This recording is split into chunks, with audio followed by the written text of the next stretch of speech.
Hello दोस्तों, कैसे आप सब। उम्मीद करता हूँ खैरियत से होंगे। मैं एम अली आप सभी का Haidari study point YouTube channel पे खैर मकदम करता हूँ। जैसा कि आप जानते हैं कि डेली हमारी 3 बजे लाइव क्लास होती है, लेकिन आज कुछ मसरूफियत की वजह से हम इस लाइव क्लास को पहले ही रिकॉर्ड करके आप लोगों को दस्तयाब करा रहे हैं। जी हाँ दोस्तों, ये रिकॉर्डेड क्लास है, इसलिए हम आपके सवालों का जवाब नहीं दे पाएंगे।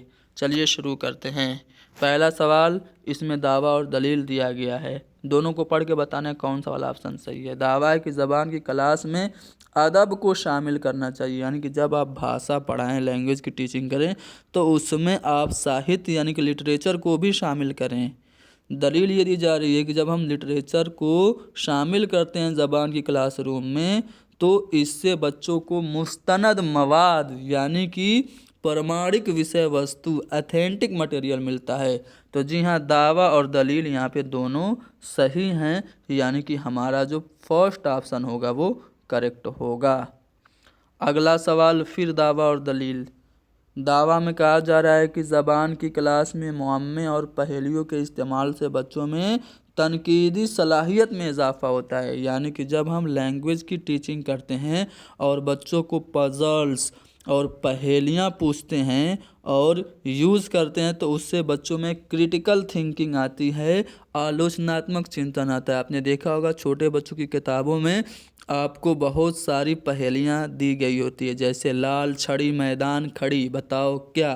तो इस तरह से जब पहेलियाँ बच्चों से पूछी जाती हैं और पहेलियों का इस्तेमाल किया जाता है तो उनमें क्रिटिकल थिंकिंग आलोचनात्मक चिंतन बढ़ता है कि नहीं बढ़ता है? बिल्कुल बढ़ता है।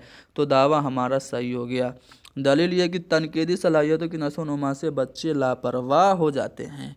तो क्या दलील सही है? जी नहीं, दलील बिल्कुल गलत है, क्योंकि जब क्रिटिकल थिंकिंग होगी तो बच्चे इससे लापरवाह नहीं होंगे। तो दलील गलत हो गई, यानी कि दावा सही है, दलील गलत है। तीसरा वाला ऑप्शन हमारा सही होगा।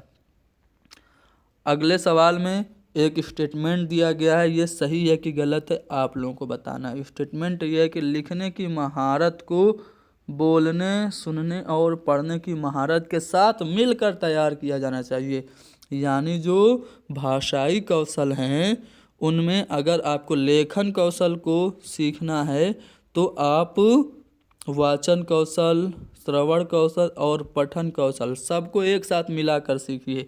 यानी कि जो चारों लैंग्वेज स्किल्स हैं ये एक दूसरे से इंटरकनेक्ट होनी चाहिए, इंटीग्रेटेड होनी चाहिए, अंतर संबंधित और बाहम मुंसलिक होनी चाहिए। ये स्टेटमेंट है।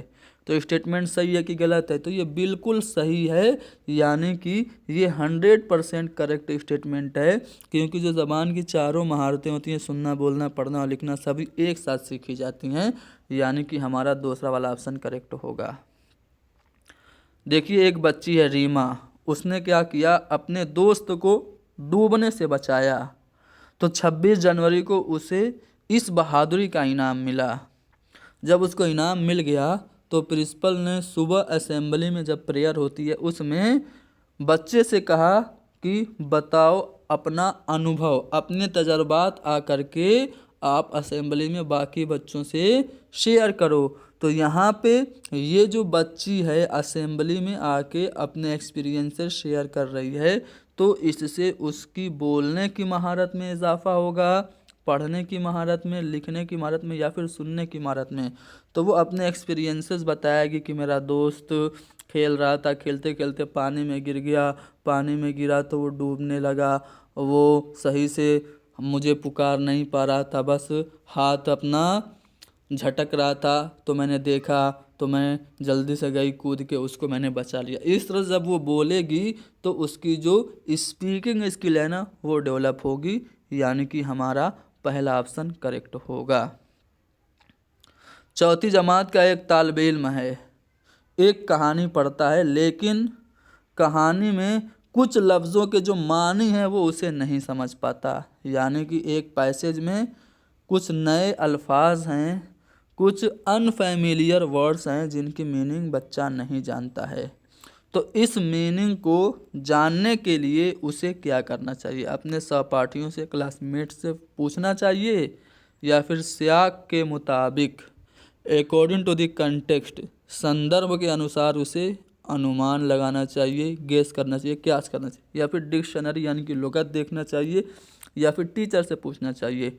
तो याद रखिएगा, जब कभी भी पैसेज में या मतन में नए अल्फाज आएँ और उसकी मानी जाननी हो तो हमें हमेशा अकॉर्डिंग टू द कंटेक्स्ट उसकी मीनिंग को गेस करना चाहिए। सियाक के मुताबिक हमें उस लफ्ज़ की मानी क्या है इसका क्यास करना चाहिए। तो दूसरा वाला ऑप्शन सही है। दर्जेल में से किसमें उम्दा हर की महारत, उम्दा हर की महारत को हम कहते हैं फाइन मोटर स्किल, यानी कि सूक्ष्म गतिक कौशल। सूक्ष्म गतिक कौशल को उर्दू में लतीफ़ हर की महारत के नाम से भी पूछा जाता है। तो फाइन मोटर स्किल की ज़रूरत किसमें पड़ती है? तो लिखने में। जब हमारे जिस्म का छोटा हिस्सा जैसे उंगली वगैरह की मदद से हम किसी काम को करते हैं तो वो फाइन मोटर स्किल होता है।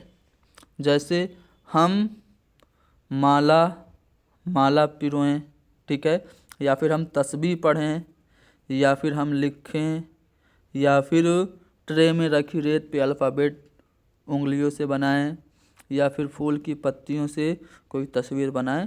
ये सब फाइन मोटर स्किल के एग्जाम्पल हैं। इसका अपोजिट होता है ग्रॉस मोटर स्किल।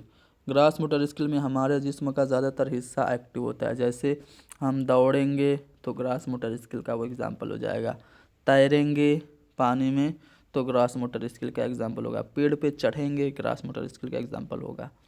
तो यहाँ पे फाइन मोटर स्किल पूछा है तो लिखना हमारी फाइन मोटर स्किल की मिसाल हो गई।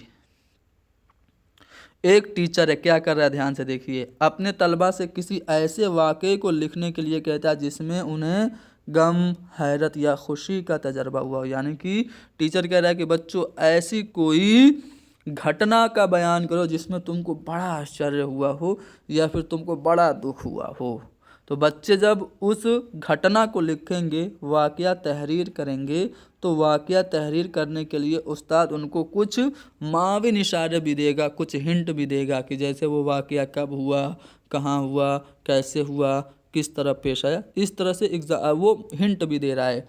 तो यहाँ पे जो टीचर है बच्चों को ऐसा घटना के बारे में वर्णन करने के लिए कह के किस चीज़ में उनके इजाफ़ा करने की और विकास करने की कोशिश कर रहा है। उनकी तख्लीकी तहरीर यानी कि क्रिएटिव राइटिंग, सृजनात्मक लेखन, या फिर खुशकत तहरीर यानी कि अच्छी राइटिंग, या फिर लिखने की रफ्तार वो बढ़ाना चाह रहा है, या फिर बच्चों की मेमोरी यानी कि याददाश्त बढ़ाना चाह रहा है। तो बच्चे किसी ऐसे तजर्बा को लिखें जो उन्होंने महसूस किया है, तो ख़ुद से अपने ख़यालात को वो ज़ाहिर करेंगे, और ख़ुद से जब ख़यालात ज़ाहिर करेंगे तो वो उनकी तख्लीकी तहरीर होगी, सृजनात्मक यानी कि क्रिएटिव राइटिंग होगी। तो यहाँ पे हमारा पहला वाला ऑप्शन करेक्ट होगा। आ रहा है ना समझ में? बताओ निपुण भारत का मकसद क्या है? निपुण Bharat national initiative for proficiency with understanding and numeracy, इसका फुल फॉर्म है। ये भारत सरकार की तरफ से एक इनिशिएटिव चलाया गया है जिसमें ग्रेड 3 तक के बच्चों को FLN जो है वो कंप्लीट करने का टारगेट दिया गया है। यानी कि क्लास 3 में अगर बच्चा पढ़ रहा है तो उसमें FLN यानी कि फंडामेंटल लिटरेसी एंड न्यूमेरिसी होनी चाहिए। अब इसको फंडामेंटल लिटरेसी एंड न्यूमेरिसी को हम उर्दू में बुनियादी ख़वानदगी और अदद शुमारी या अदद शनासी कहते हैं, ठीक है। तो निपुण भारत जो है इसका मकसद क्या है? तो यही जो FLN का टारगेट है इसको अचीव करना कब तक? सन 2026-27 तक अचीव करना ही निपुण भारत का मकसद है। तो सन 2026-27 तक बुनियादी ख़वानदगी और अदद शनासी के हसूल के लिए हुकूमत हिंद का इब्तदाई प्रोग्राम जो है इसे ही हम निपुण भारत कहते हैं। ये निपुण भारत का मकसद है। तो यहाँ पे पहला वाला ऑप्शन करेक्ट होगा। दावा और दलील यहाँ पे दिया गया है, पढ़िए बताइए कि कौन सा वाला ऑप्शन सही है। दावा है कि एक उस्ताद को चाहिए कि तालिब इल्मों को ख़यालात के इजहार का मौका दे, चाहे वो गलतियाँ ही क्यों ना करें। यानी कि आप बच्चों की गलतियों को टोकिए नहीं, उनको फ्रीली एक्सप्रेशन ऑफ थॉट की अपॉर्चुनिटी दीजिए। भले ही बच्चे गलतियां कर रहे हैं, करने दीजिए, क्योंकि गलतियां तदरीसी आमोसी अमल का हिस्सा होती हैं। दलील में यही बात है कि गलतियां तदरीसी आमोसी अमल का हिस्सा होती हैं, तलबा को बसीरत देती हैं। तो बिल्कुल सही बात है, दावा भी सही है, दलील भी सही, यानी दावा और दलील दोनों यहाँ पे सही हो गए। पहला वाला ऑप्शन हमारा सही जवाब होगा। देखो यहाँ पे क्या हो रहा है, एक एक्टिविटी टीचर करा रही है। क्या करवा रही है, रोज़ाना 5-5 के ग्रुप में अपने बच्चों को बांटकर उन्हें रोज़ाना एक टॉपिक दे रही है। 5-5 का ग्रुप बना दिया और हर ग्रुप को एक एक टॉपिक दे दिया। एक को बेरोज़गारी दे दिया, एक को नेशनलिज़म दे दिया, एक को आतंकवाद दे दिया, और फिर एक को दे दिया क्या, एक को दे दिया मान लो अंतर्राष्ट्रीय मुद्दा। ठीक है, इस पे बच्चों ने ग्रुप में डिस्कशन किया। अब हर ग्रुप से एक एक बच्चे को निकाल करके एक अलग से ग्रुप बना दिया। ठीक है, और पूरी क्लास के सामने उस ग्रुप को कोई एक नया टॉपिक दे दिया, जैसे मान लो मीडिया, गोदी मीडिया, ये टॉपिक दे दिया। तो अब इस पे आके बच्चे डिस्कशन करेंगे, तो मौजूदा ज़रूरत के लिहाज से वो लैंग्वेज का इस्तेमाल करेंगे।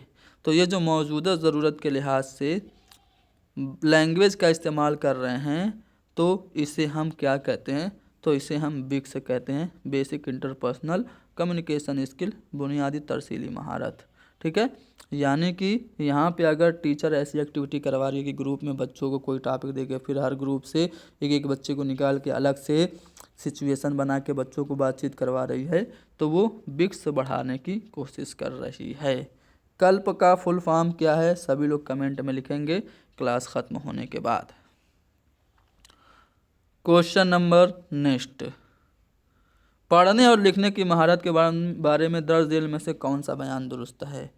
यानी कि रीडिंग स्किल और राइटिंग स्किल से रिलेटेड यहाँ पे 4 स्टेटमेंट है। पहला है कि लिखने की अच्छी महारत का पढ़ने की महारत पर कोई असर नहीं होता है। बिल्कुल गलत बात है, क्योंकि हमने पढ़ा कि सभी महारतें एक दूसरे पे असरअंदाज होती हैं, बहम मुंसलिक होती हैं, जुड़ी हुई होती हैं, इंटीग्रेटेड होती हैं, तो इसलिए असर तो पड़ेगा। तो ये बात गलत हो गई।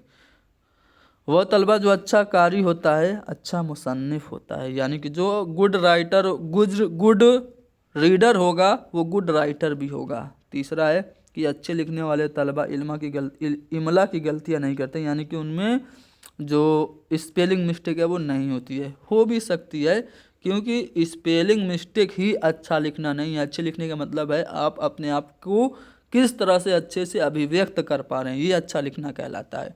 पढ़ने और लिखने की महारतें हमेशा अलग अलग सिखाई जाती हैं, बिल्कुल गलत बात है।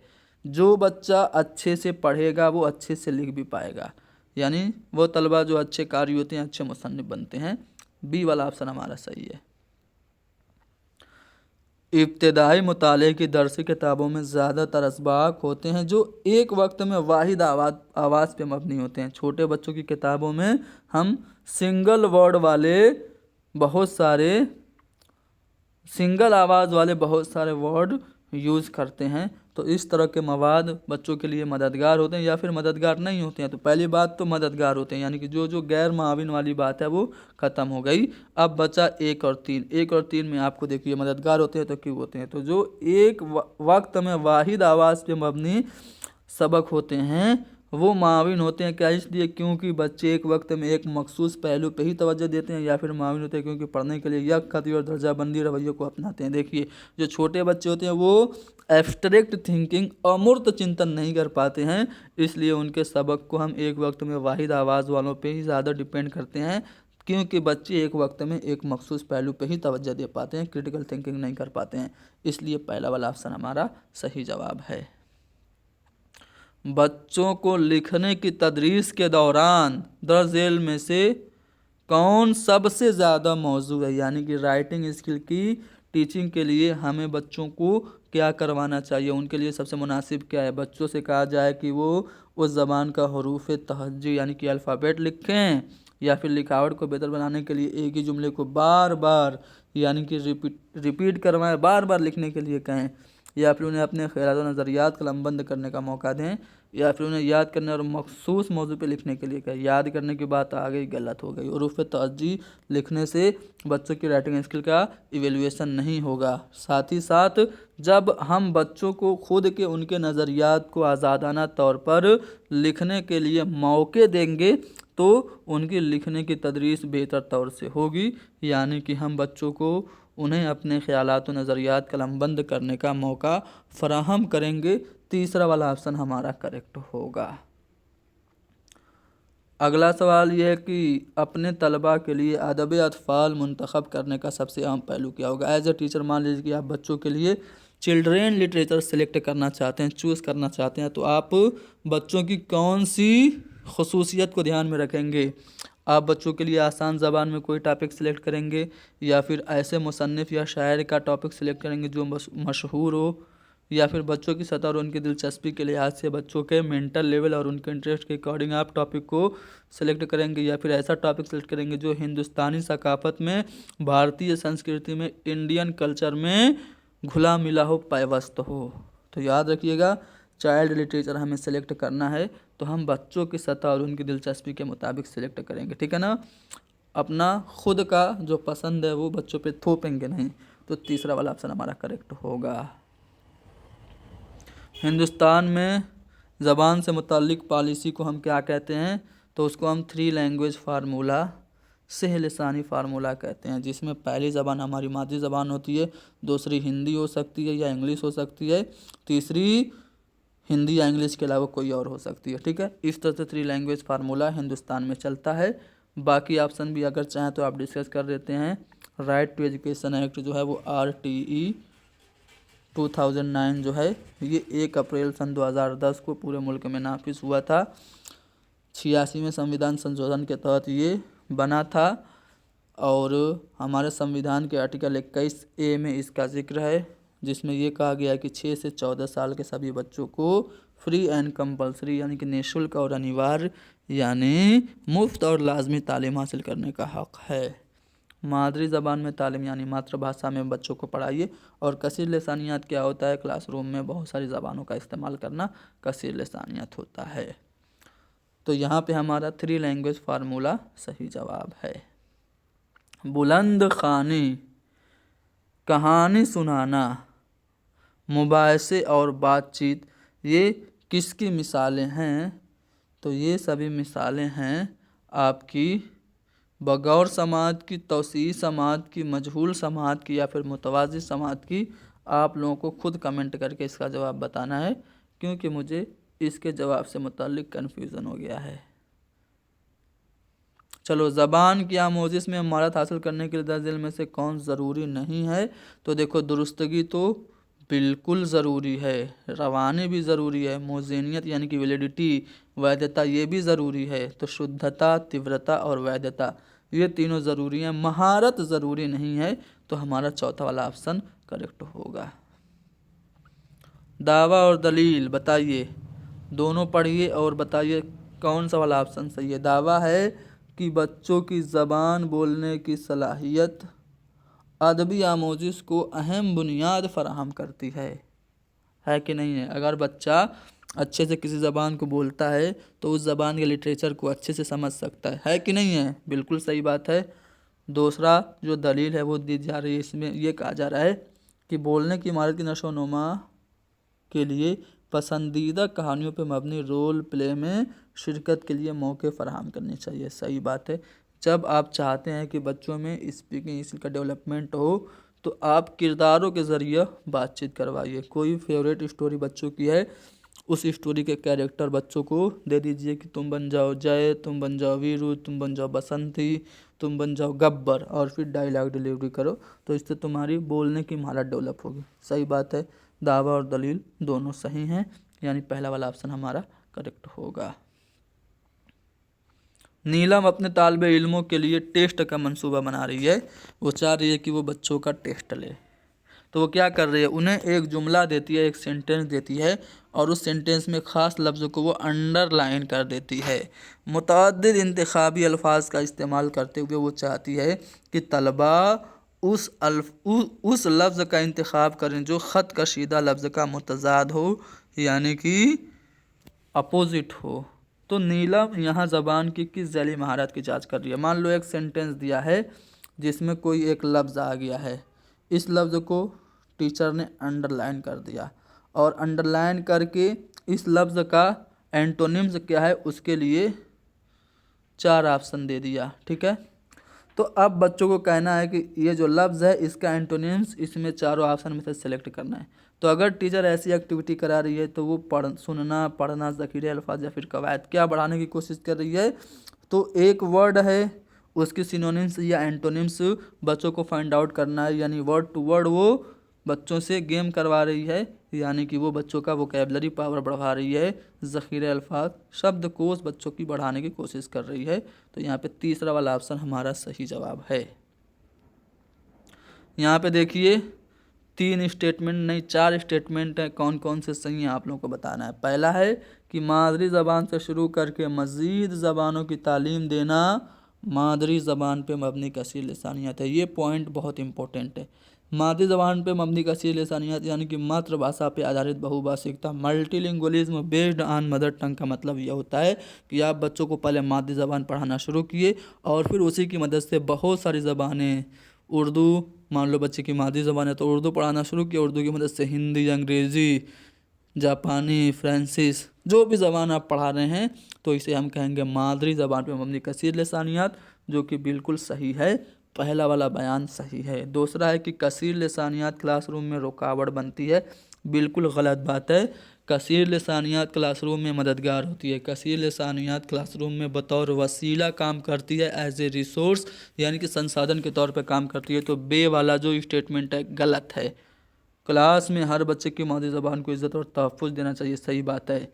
इसी को तो ही कहते हैं मातृभाषा, इसी को तो ही कहते हैं मल्टीलिंगुअलिज्म एज ए रिसोर्स, यानी कि हर बच्चे की लैंग्वेज को क्लासरूम में एक्सेप्ट करना। अगर कोई ज़बान भोजपुरी बोलने वाला मान लो बच्चा क्लासरूम में और वो भोजपुरी के लफ्ज़ अगर ज़बान में इस्तेमाल कर दिया तो हम एज ए टीचर उसका मजाक नहीं उड़ाएंगे बल्कि उसकी ज़बान को भी रिस्पेक्ट देंगे। तो बात बिल्कुल सही है। मादरी ज़बान में तालीम देने से क्लासरूम में फितरी माहौल पैदा होता है। सभी जो एजुकेशन से रिलेटेड कमीशंस हैं वो कहते हैं कि बच्चों को मादरी ज़बान में तालीम दीजिए। क्यों कहते हैं? क्योंकि मादरी ज़बान में तालीम से क्लास में फितरी माहौल पैदा होता है। तो इसलिए अलिफ, जीम और दाल ये 3 स्टेटमेंट सही हैं। देखिए अलिफ, जीम और दाल कहाँ पे है? अलिफ, जीम और दाल अगर आप देखें तो पहले वाले ऑप्शन में है, जो कि आपका सही जवाब होगा।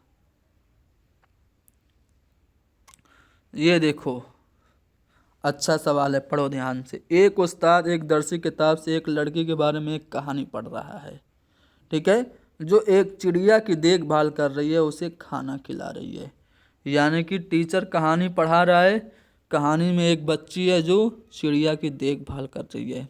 जैसे ये कहानी क्लास में बैठे एक बच्चे अली ने सुना, वो खड़ा हो गया और वो अपने मास्टर से कह रहा है, गुरुजी, मास्टर साहब, इसी तरह मैंने भी एक गिलहरी को इसी तरह मैंने भी बचाया था, जिस तरह से ये लड़की चिड़िया की देखभाल कर रही है, और मैंने उस गिलहरी को बचाया था और वो पार्क में पड़ी थी। तो यहाँ पे उसने कहानी में जो कैरेक्टर था उसको देख करके अपनी कहानी अली ने बताई। तो इस कहानी पर अली का जो रद्द अमल है उसको हम किस तरह से देखते हैं? अली क्या कर रहा है? मतन को अपने ज़ाती तजर्बात से जोड़ रहा है, यानी जो मटेरियल जो टेस्ट है वो उसको पर्सनल लाइफ से रिलेट कर रहा है, या फिर दरमियान में वो उस्ताद को रोक रहा है, या फिर बोलने और इजहार का मौका है ये अली के लिए क्योंकि वो क्लासरूम में वो सरगर्म है, या फिर उसकी तवज्जो क्लास में फितरत की तलाश में है, नेचर की तलाश में है। तो कहानी में लड़की के बारे में पढ़ा कि उसने चिड़िया को बचाया, तो फ़ौरन वो अपनी मिसाल दे रहा है कि ऐसे ही मैंने भी गिलहरी को बचाया था। यानी कि वो जो कहानी है उसको अपने पर्सनल एक्सपीरियंस से रिलेट कर रहा है, यानी कि मतन को वो अपने ज़ाती तजर्बात से जोड़ रहा है। पहला वाला ऑप्शन सही हो गया। ज़बान सीखने में तशख़ीसी जांच यानी कि जो डायग्नोस्टिक टेस्ट है, निदानात्मक जो परीक्षण है, निदानात्मक परीक्षण इसका मकसद क्या होता है? तो इसका मकसद ये होता है कि हम बच्चों में जो कमियां हैं ना उसे पता लगाएं। वालिदैन को राय देना नहीं होता है, तलबा की तरक्की की रिपोर्ट पुर करना भी नहीं होता है, मजमूई तशख़ीस के लिए सवालिया पर्चा तैयार करना और मंसूबा बनाना नहीं, बल्कि जो लर्नर्स हैं उनकी अंडरस्टैंडिंग में जो लैक हैं, कमियां हैं, उनको पता लगाना डायग्नोस्टिक टेस्ट का मकसद होता है। तो चौथा वाला ऑप्शन सही है, जैसा कि आप सभी लोग जवाब दे रहे हैं। चाहत, पता नहीं चाहत क्लास में है कि नहीं, उनका नाम मैं इस्तेमाल कर रहा हूँ। चाहत अंग्रेज़ी में चीज़ों के नाम का चार्ट इस्तेमाल करती हैं। ऐसा करके चाहत अपने तालिब इल्मों की किस महारत को वो बढ़ा रही हैं, यानी कि चीज़ों के नाम, चीज़ों का नाम है, चीज़ों के नाम का चार्ट, यानी मान लो ब्लैक बोर्ड है तो ब्लैक बोर्ड का चार्ट, ठीक है। अगर डेस्क है तो डेस्क का चार्ट इस्तेमाल कर रही है। तो वो अपने बच्चों में किस महारत को तक़वियत दे रही है? पढ़ने की, सुनने की, बोलने की या फिर लिखने की? तो वो पढ़ने की महारत को डेवलप कर रही है। जैसे ब्लैक बोर्ड के नीचे लिख दिया ब्लैक बोर्ड, ठीक है, तो अब बच्चे ब्लैक बोर्ड को पढ़ेंगे, ठीक है। तो यहाँ पे पहला वाला ऑप्शन हमारा सही होगा।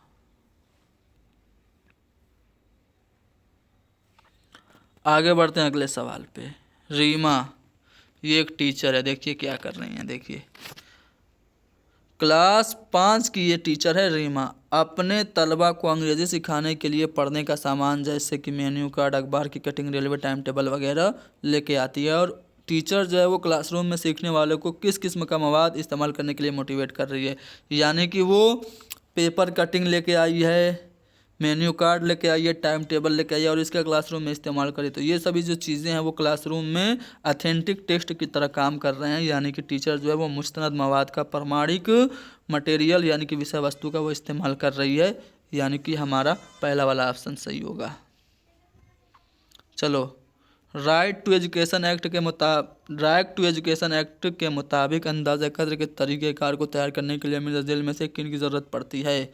आप RT के मुताबिक अगर इवेल्युएशन करना चाहते हैं तो इनमें से किसकी ज़रूरत पड़ेगी? पहला है बच्चों की हिमाजहत, नशोनुमा यानी कि ओवरऑल डेवलपमेंट हम चेक करते हैं। इल्म के मुकामी से आलमी पहलुओं से जुड़ना, या फिर सरगर्मियों, दरियाफ्त और खोज के ज़रिए सीखना, या फिर बच्चे के लिए दोस्ताना और तिफ़्ल मरकूज़ अंदाज में सीखना। तो अगर आप देखें तो यहाँ पे आपका अलिफ, जीम और दाल जो तीसरा वाला ऑप्शन है वो सही होगा, ठीक है। यानी कि थर्ड ऑप्शन सही है। आगे बढ़ते हैं।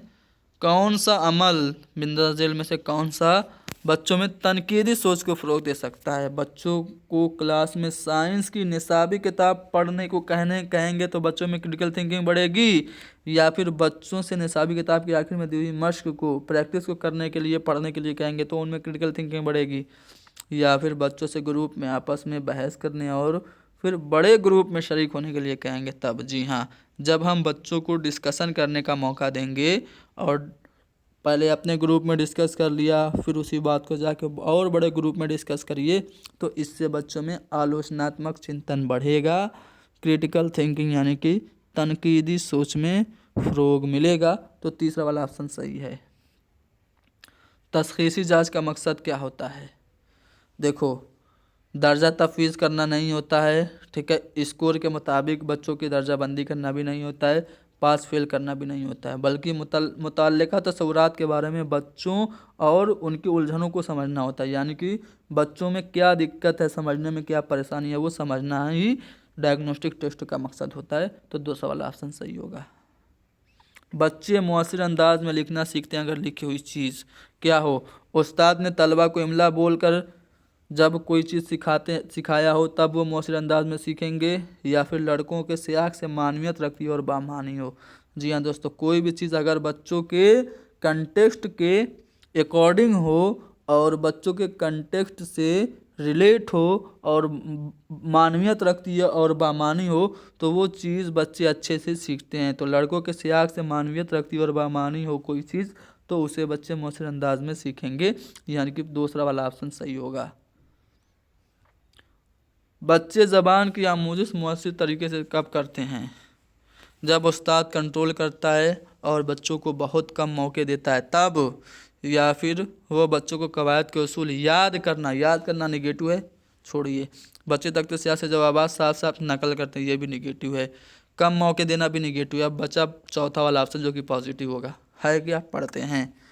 उस्ताद मुख्तलिफ महारतों पे मबनी कामों और सरगर्मियों में शिरकत के लिए तलबा की जब हौसला अफजाई करता है, यानी टीचर बच्चों को मोटिवेट करता है कि अलग अलग कामों में आप पार्टिसिपेट करिए और गतिविधियों में आप हिस्सा लीजिए, तब बच्चे भाषा अधिगम को अच्छी तरीके से करते हैं, यानी कि चौथा वाला ऑप्शन हमारा सही होगा। अच्छा जो सामे होगा, गुड लिसनर होगा, वो क्या करेगा? अगर आप अच्छे से सुनेंगे तो अल्फाज को अदा करने का तरीका आप सीख पाएंगे, या फिर आप कार फरमा इरादों को आप पहचान पाएंगे, या फिर पूछे गए सवालों का सही जवाब दे पाएंगे। तो जो अच्छा सामे होगा, जो गुड लिसनर होगा, वही गुड रिस्पॉन्ड करने वाला भी होगा, यानी कि जब अच्छे से सुनेंगे तभी आप सही जवाब दे पाएंगे। तो अच्छा सामे जो होगा वो पूछे गए सवालों का सही जवाब दे सकता है। तीसरा वाला ऑप्शन हमारा सही होगा। दर्ज झेल में से कौन सी सरगर्मी बोलने की महारत की मश्क के लिए सबसे ज़्यादा मुआविन है? स्पीकिंग स्किल के लिए सबसे अच्छी कौन सी एक्टिविटी है? किसी मौजू पे बाज़ाब्ता छोटी सी नज़्म पेश करना, उस्ताद तलबा को बामकसद इमला लिखवाए तो ये अच्छी है एक्टिविटी, या फिर तलबा फराहम करदा इशारों पे मबनी कहानी को अपने अंदाज में पेश करें, यानी कि बच्चों को जो हिंट मिली है उसी हिंट के आधार पे अपने अल्फाज में खुद के आइडियाज़ को एक्सप्रेस करें, तब ये लिखने और बोलने की अच्छी सरगर्मी होगी। तो जी हाँ, तलबा फराहम करदा इशारों पे मबनी कहानी को अपने अंदाज में जब पेश करेंगे तो ये कहानी, ये जो तरीका होगा, ये बोलने की सरगर्मी के लिए अच्छा और मददगार मुआविन माना जाएगा। तो तीसरा वाला ऑप्शन सही है। वाइगोस्की कह रहे हैं कि बच्चे साथियों के साथ समाजी मेलजोल के ज़रिए सीखते हैं, इंटरेक्शन करके, अंतःक्रिया करके बच्चे सीखते हैं। तो ज़बान के उस्ताद के तौर पर आप क्या करेंगे कि जिससे बच्चे इंटरेक्शन करें? आप सबक की मंसूबाबंदी करेंगे जहां वो इनफरादी तौर पर बैठ सकें। चूँकि मेल जोल से बच्चे सीखते हैं तो आप इनफरादी तौर पर सीखने के लिए नहीं कहेंगे। उस्ताद सबक की मंसूबाबंदी करें जिसमें बातचीत से बचने के लिए, अब बातचीत को बढ़ावा देना है तो इसको बचने की बात हो गई, गलत हो गई। बहस में शामिल ना होना, ये भी गलत हो गया, नेगेटिव हो गया। क्लास में नज़्म ज़ब्त बरकरार रखने के लिए इनाम और सज़ा का इस्तेमाल करेंगे, तो इनाम और सज़ा भी नेगेटिव है, ठीक है। आप क्या करेंगे? वाइगोस्की चूँकि इंटरेक्शन की बात करते हैं, अंतःक्रिया की बात करते हैं, इसलिए आप एज ए टीचर जोड़ों और ग्रुपों में काम करने के लिए बच्चों को मोटिवेट करेंगे, जोड़े और ग्रुपों में काम करने का मंसूबा बनाएंगे ताकि बच्चे वो अपने साथियों के साथ इंटरेक्शन कर सकें, तामुल कर सकें। तो चौथा वाला ऑप्शन हमारा सही जवाब होगा, ठीक है। तो यहाँ पे हमने कुछ अहम सवालात किए जो कि आप लोगों ने आंसर भी किया होगा। रिकॉर्डेड क्लास थी, कुछ लोग ये समझ रहे होंगे कि लाइव क्लास है, नहीं लाइव क्लास नहीं, रिकॉर्डेड क्लास थी। चूँकि मेरे पास वक्त कम है इसलिए मैं यहीं पे क्लास को ख़त्म करता हूँ। आप लोगों का नागा न हो, गैप न हो, इसलिए मैंने अपने बिजी शेड्यूल से थोड़ा सा वक्त निकाल के आप लोगों के लिए क्लास शेड्यूल कर दी। उम्मीद है कि क्लास आप लोगों के लिए फ़ायदेमंद साबित हुई होगी। रोज़ मैं कहता हूँ कुछ पूछना हो तो पूछ लो, आज नहीं कह पाऊँगा क्योंकि आप कुछ पूछेंगे भी तो मैं जवाब नहीं दे पाऊँगा। माजरत के साथ ये क्लास ख़त्म की जा रही है। मिलेंगे इंशाअल्लाह कल 3 बजे लाइव क्लास में। अल्लाह हाफिज़।